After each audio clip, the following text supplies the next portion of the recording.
Welcome in the Locked On Phillies. Unfortunately, the Phillies have dropped 7 of their last 9 games, losing again last night in Colorado to the Rockies. But today on Locked On Phillies, I'll tell you why I think they're right on the verge of turning it all around. That and more on today's Locked On Phillies.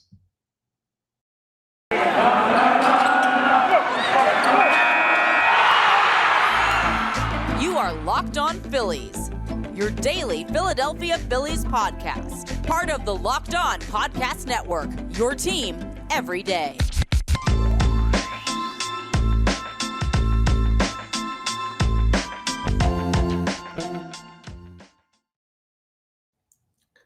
Yes, this is Locked On Phillies. I'm your host, Connor Thomas. Been talking Phillies baseball for years over on 97.5 The Fanatic on the radio. Now happy to be here with you as your host of Locked On Phillies. I want to thank you for making Locked On Phillies your first listen every day. We're free and available wherever you get your podcasts. And if I look a little different today, yep, I clipped all the hair off. No more flow back there. No more mullet. So new hair, new me, and hopefully new Phillies. That's not the reason, by the way. I think the Phillies are on the verge of turning it all around. It may do a little bit for the mojo. Sometimes you just got to switch it up when things aren't going your way. But there is an actual reason why I think the Phillies are on the verge of turning it around. We'll talk about that. But first, I want to get into last night's action, which was another uninspiring performance from the Philadelphia Phillies, this time out in Denver, Colorado, the Mile High City. The pitching matchup last night, we talked about it as we previewed the series on our previous episode, but it was Aaron Nola versus Chad Kuhl. And, Nola wasn't all that bad yesterday. It was a bounce-back performance from him, and he's very... What's the opposite of consistent? Inconsistent, I guess. You could just add in to the start of the word. Look at that.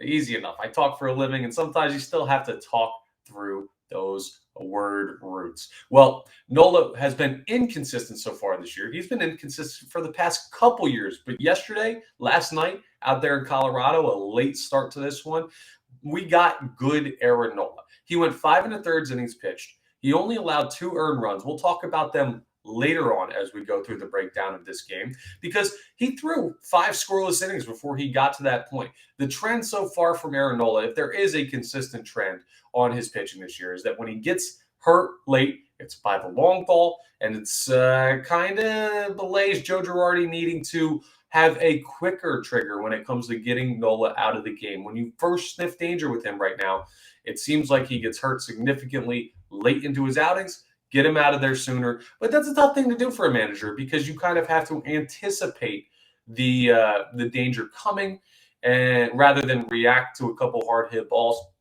It's very tough, and I can't fault Joe Girardi for this one, for leaving Aaron Nola in there. But he looked good through the 5 innings that he did pitch scoreless to the Colorado Rockies. He only had 4 strikeouts, but what he was doing this outing was he was tunneling his pitches very well. So what does tunneling pitches mean if you're not familiar?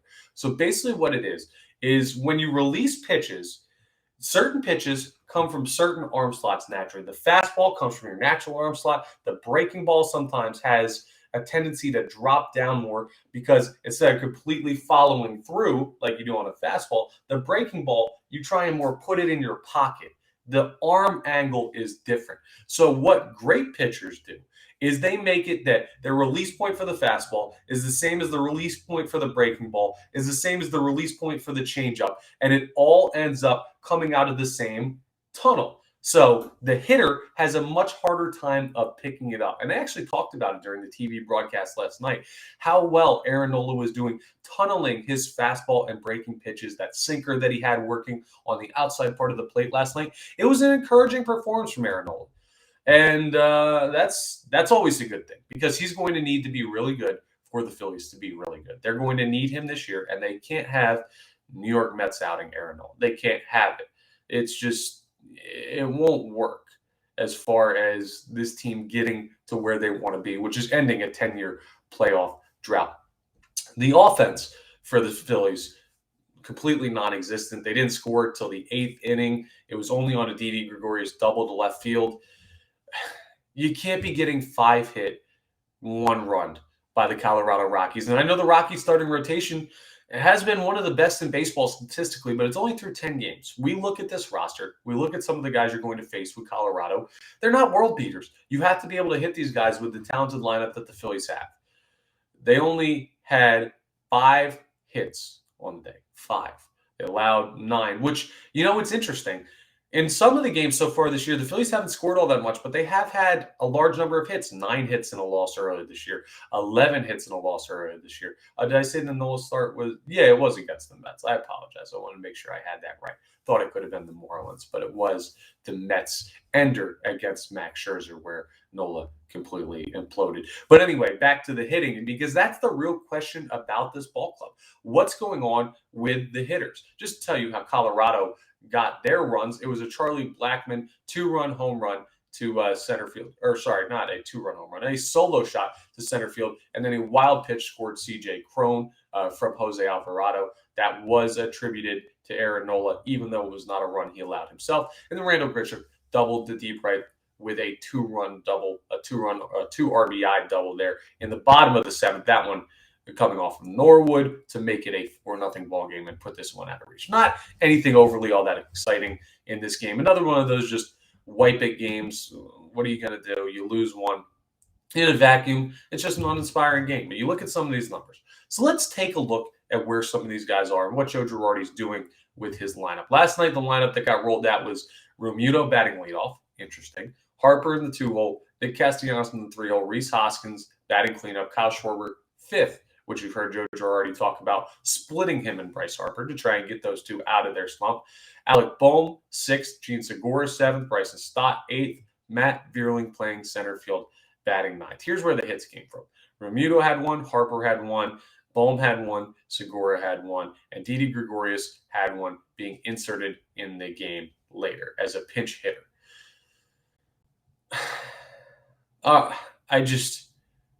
Bryce Harper's batting 220. Kyle Schwarber's batting 125. Rhys Hoskins only 242. So why then? Bryson Stott 138. Matt Vierling 130. It's not acceptable right now the way that this team is hitting. And frankly, I don't want to say it's an anomaly, but it's uncharacteristic of these hitters. It's something that normally, if you see that in the box score on any given day throughout the season, if in a vacuum at the start of the year, without knowing what this team was, I showed you that box score, you would have said, okay, they had a bad day. Well, you look at it, they've lost 7 of their last 9 games. That's not just a bad day. That's over a bad week. That's a bad week and a half. And yeah, that happens sometimes to baseball teams, and they're not too far behind the 8 ball when it comes to the division. Even though with that loss last night, the Phillies slipped into last place in the NL East, it's still very, very early, guys. Think about some of the stories. The Washington Nationals, who won the World Series a couple years back, came from out of nowhere. They were in trouble at the All-Star break, and they come back and they win the World Series. Last year, the Braves were not that great of a team early in the season. They had injuries middle of the season. They came on late to win a bad division, and then just got hot in the playoffs. I mean, you never know. It's all about when you get hot, and frankly, you're not losing a division in April. It's just not going to happen. May is right around the corner, and the weather's going to heat up, and hopefully the bats heat up as well. But this game, even though it's a stretch of bad games, you know what we're going to do right now? Got a new haircut, feeling fresh. We're going to wipe it. For whatever reason, I'm just going to start new era of 2022 Phillies baseball starts today. We're going to go right now. Just wipe everything you've seen from this point. I know it's not fair to do that, and we will discuss trends and everything. We just went through some things that are going on. But I'll tell you in just a second, once we get into our second segment, why I feel like the Phillies are right on the edge of breaking out. I'll give you some concrete stuff, some concrete numbers that they show me how close the Phillies actually are. All right, let me tell you about my friends over at Bet Online.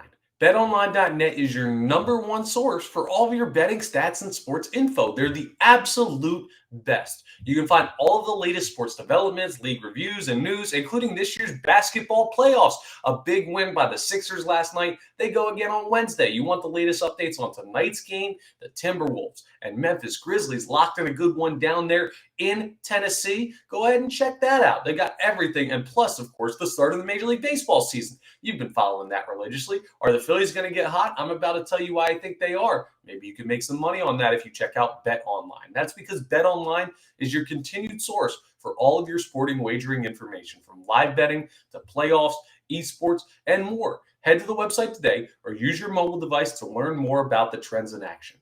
Bet Online, where the game starts. All right, so I promised some good news for you. Some news about why I think the Phillies are close to breaking out. And I know it doesn't feel like that right now. Trust me, I do these episodes every day for you, 5 days a week. I watch all the games. I tweet out during the games. I'm as engrossed in Philadelphia Phillies baseball as you are. So I know how tough it is to say right now that this team is right on the verge of being good. Here's the thing. When we get into a Major League Baseball season where teams are playing every single day, and the Phillies have an off day like once every 2 weeks, basically, to start this season. It's a long stretch of playing games back to back, and when it's not going well, it could feel overwhelming. It feels like a tidal wave can be crashing down on you, both as a player and as a fan, as someone who follows the team like you do religiously. It can overwhelm you when a team gets in a bad stretch like this. They lose 7 of 9. So what you need to do often is take stock of the situation, gain perspective, step outside of the day-to-day and look at the numbers for where these guys normally are. So you know what I'm going to do? Real quick, I'm going to run through the big 5 for the Philadelphia Phillies offensively, and we're going to just look at their career numbers as opposed to what they're batting right now. Starting with the MVP, Bryce Harper. Right now, Bryce Harper, through 41 at-bats on the 2022 season, is batting .220. His career batting average, .279. That's a 59-point difference in the positive. Last year, in his MVP season, what did he bat? Yeah, he wasn't all that bad. Let's go ahead and say standard batting, .309? Yes, that's right. We should all know that number by this point. The .309 batting average that Bryce Harper had last year was largely part of a great second half, but it shows you just what he's capable of. Bryce Harper is not a .220 hitter. He's just not. That's number one.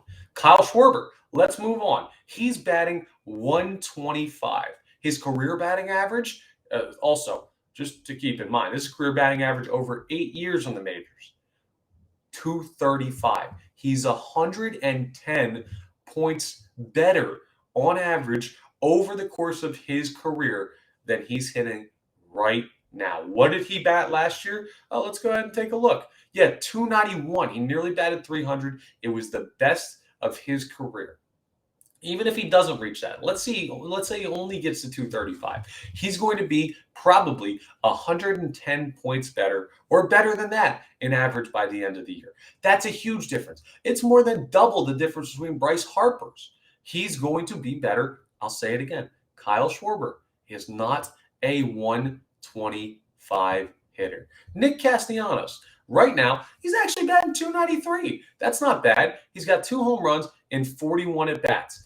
The power numbers are going to come. For him, it's less the average. Now, even though he batted .309 last year, that means he may still have some improvement, 16 points worth on the average. But let me remind you what he did last year. He had 34 home runs and 100 RBIs. He's got 2 homers, 6 RBIs. He's going to come on and heat up once the weather gets warm. He got votes for MVP last year. He got a look at, I think he came in 12th in the National League in MVP. .293 is good, but those power numbers are going to be even better once everything gets all set up. Right now, he's slugging .537. This is the biggest discrepancy. His slugging last year, .576. His slugging, that was the best of his career, but he had seasons where he slugged .525, seasons where he slugged .500 even. Like, he's going to be right around there, and he could get even better. So, Nick Castellanos, the good thing is you're seeing some good stuff from him now with those doubles and everything.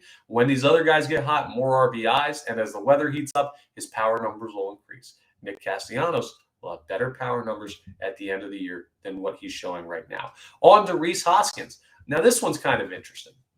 Rhys right now is batting 242 on the season. His career batting average, 241. So he's right about on par, and it feels like he could get even hotter. Well, let's take a look at some of the things he's done that bring down that batting average.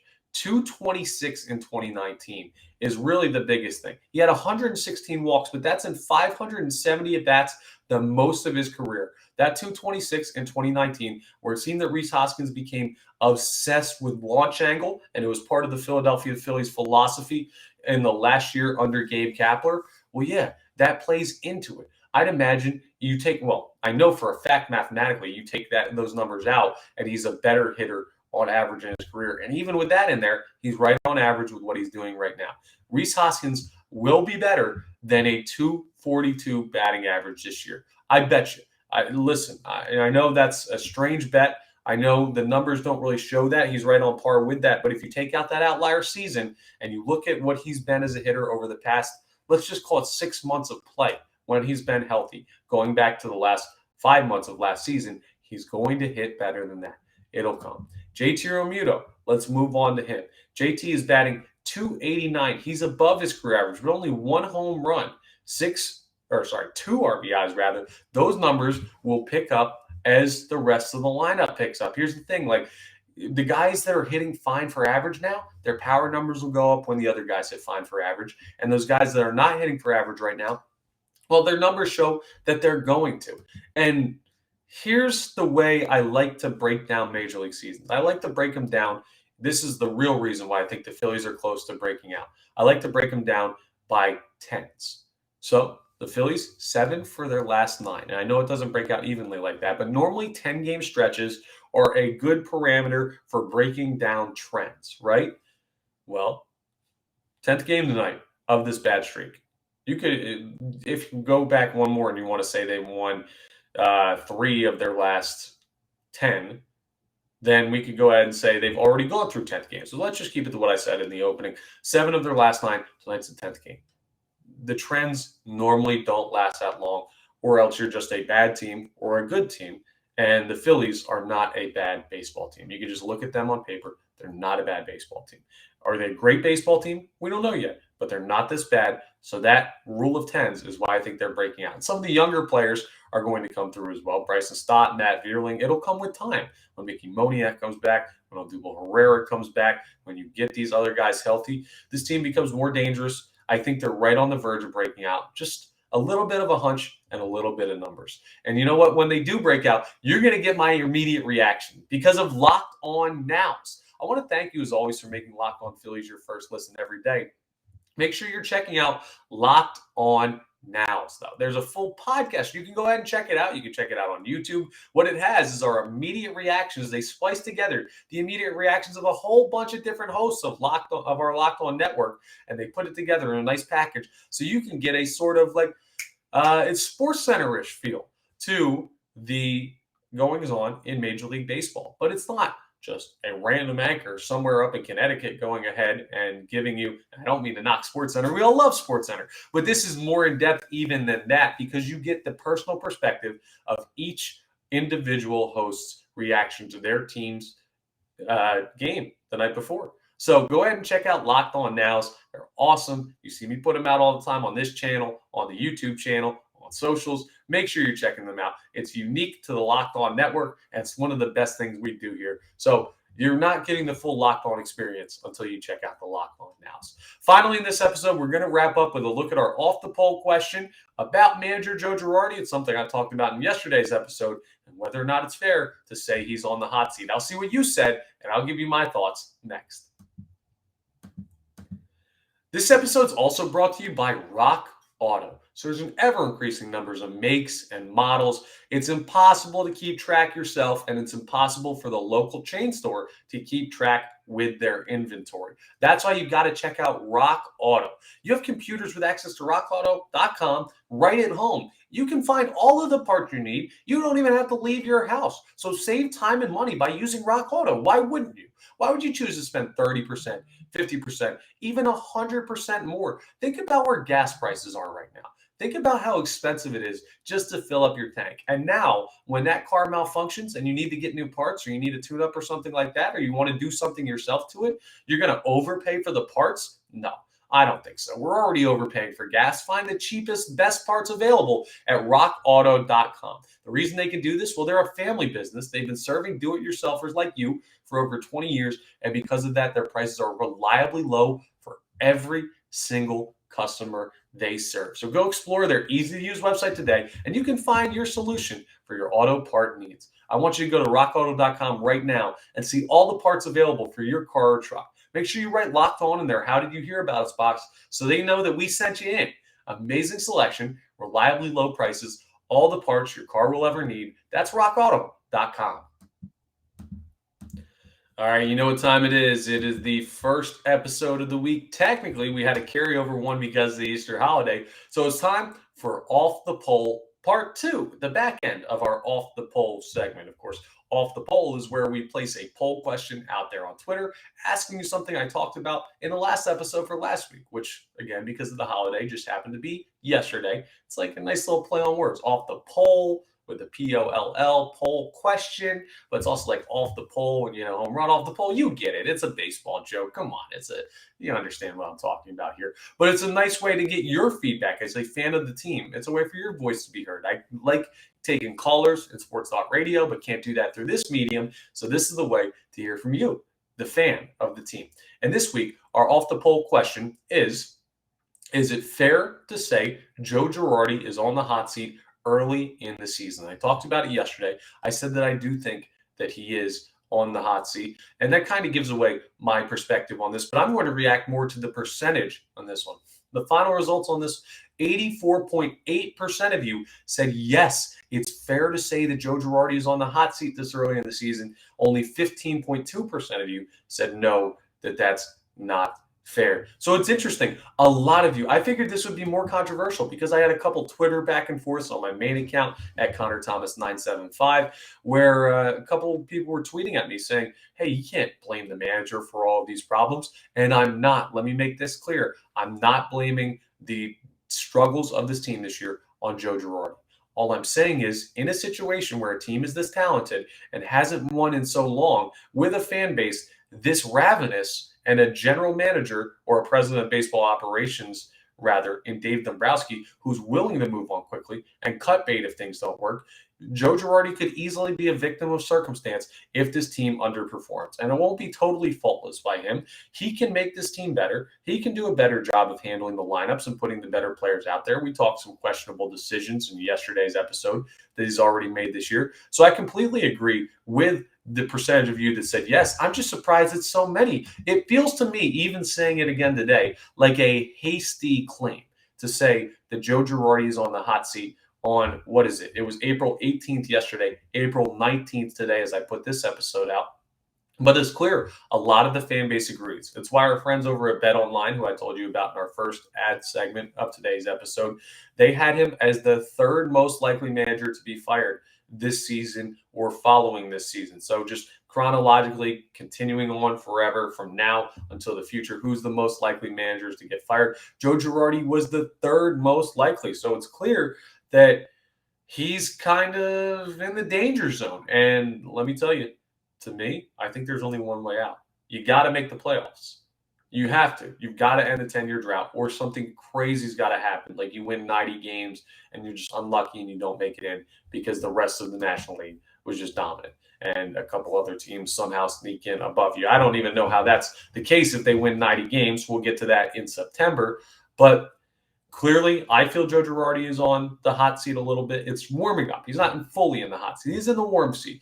Clearly, the fan base, you, by your responses, feel the same way and don't feel that it's too early. So that should be a wake-up call for Girardi and company and this team, because I'm sure they care about their manager. They don't want to have another new manager after going through Gabe Kapler, Ryan Sandberg, guys like that over the past couple of years. Like, there's a laundry list of managers since Charlie Manuel that have come through, Pete McCannon, that have come through the city that have not experienced success. The Phillies don't want to try something else. They want Girardi to work. Well, looks like he's going to have to get going because his seat is officially warm. All right, well, that's off the poll. We have a fun game tonight for you between the Rockies and the Philadelphia Phillies. Another late night start, an 8:40 first pitch in this one. And listen, I told you, I think they're going to break out. Maybe not totally break out in this game, but coming up, that 10-game window that we talked about is ending. Hopefully, so are the Phillies' struggles. Thank you again for making Locked On Phillies your first listen every day. We're free and available wherever you get your podcasts. Now I want you to make your second listen Locked On MLB. I tell you about him all the time, Paul Francis Sullivan, but make sure you call him Sully. He's the best. He knows baseball like the back of his hand. He's got stories from around the league, as well as the past and the history of the league. Loves talking about telling great stories. He does a lot of great crossover episodes with hosts of other Locked On MLB podcasts as well. So go ahead and check out Sully on Locked On MLB. It's free and available wherever you get your podcasts. And make sure you're subscribing, rating, reviewing to everything here on Locked On Phillies podcast, wherever you get those, reviewing there, subscribing, YouTube, subscribing, reviewing, Twitter, following us so you can get all of that additional information that we put out on social media, everything there. And I appreciate the continued support. That's all I've got for you today. And I will speak to you hopefully after a Phillies win tomorrow.